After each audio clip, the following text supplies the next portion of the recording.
Alright, I have the camera balancing on the cast iron pot, and I'm using my new fire steel here.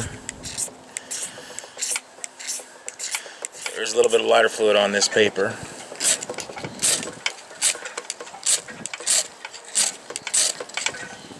You can see that blast match is just really super hot.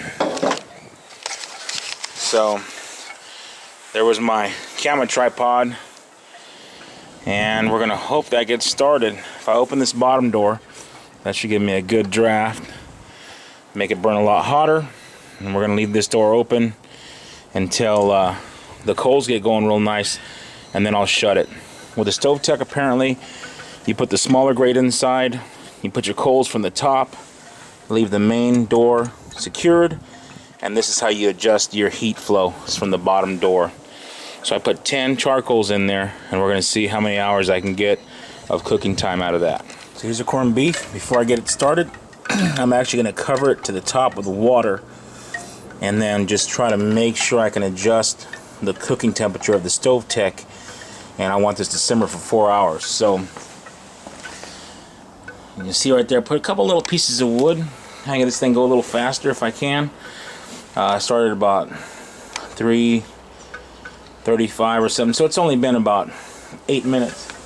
So I'm assuming about 15 minutes for these coals to get nice and hot, and then I'll just have to keep an eye on it to make sure it doesn't get too hot, because we want the water to boil, and then once the water boils, to reduce the heat so it gets down to a slow simmer for the next 4 hours. So without further ado, let's get some water in here, and we'll get her on the stove. Stovetec comes with this ring. There's a knob here, and it's adjustable. This ring sits in the base of your pot, so when it goes on top of the Stovetec, that ring keeps all the heat focused on what you're cooking. And so on the directions it states that that ring alone will save you 25% of fuel. So I'm definitely going to try this. So it's been on for 1 hour with the 10 coals, and it looks really good, but never got to a boil. So, but that's okay. You can see the meat was covered in water. Now it's down about an inch, maybe 3/4 of an inch. So now I'm going to add 10 more coals and just leave the door completely open, and then I'll check it and see if it gets too hot. So I removed the pot, added 10 coals in the center, and a couple of little tiny pieces of wood, little shavings, just to get those coals ignited, because I didn't want to smother the fire that I've got going on there, the heat source. So after 1 hour, I added 10 more briquettes, and they're just the small briquettes here, just the Kingsford standard size briquettes. Alright, so this is 2 hours in, and we're going to take a look at it. So you can see it's simmering. It's exactly what I want. And that is 2 hours in. Well,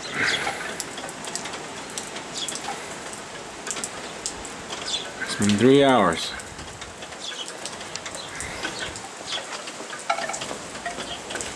And I need a glove or something.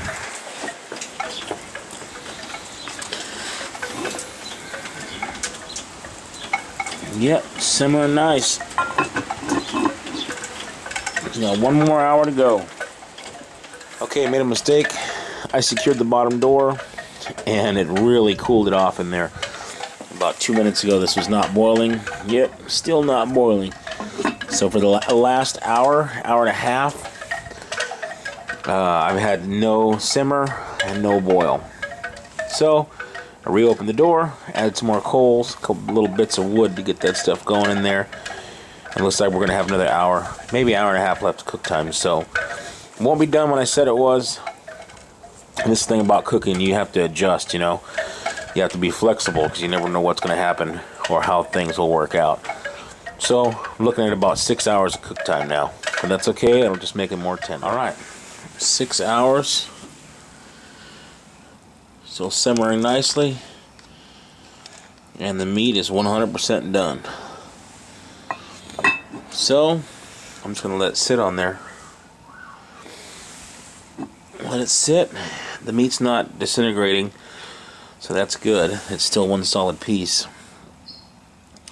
When ours starts falling apart into just slivers, then it's more of like a stew. So this smells awesome, and it's 100% cooked. So I'll just let it sit there on whatever coals are left, and then when it stops simmering, I'll pull it in the house and chop it up. So here's that beautiful piece of meat. See how soft it is? You don't even need a knife. Whew, it's hot. You don't even need a knife to carve it. A fork just pushes right down inside of it. So it is awesomely done, and oh my goodness, it tastes so good. And I can't wait to get it on a Reuben sandwich.